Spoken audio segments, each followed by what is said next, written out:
Chicharin is real. Ang lalaki po. Pinutol-putol ko na po siya.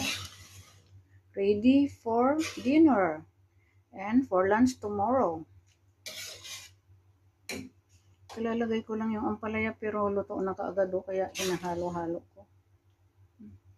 Saglit lang sana eh. This is hipon.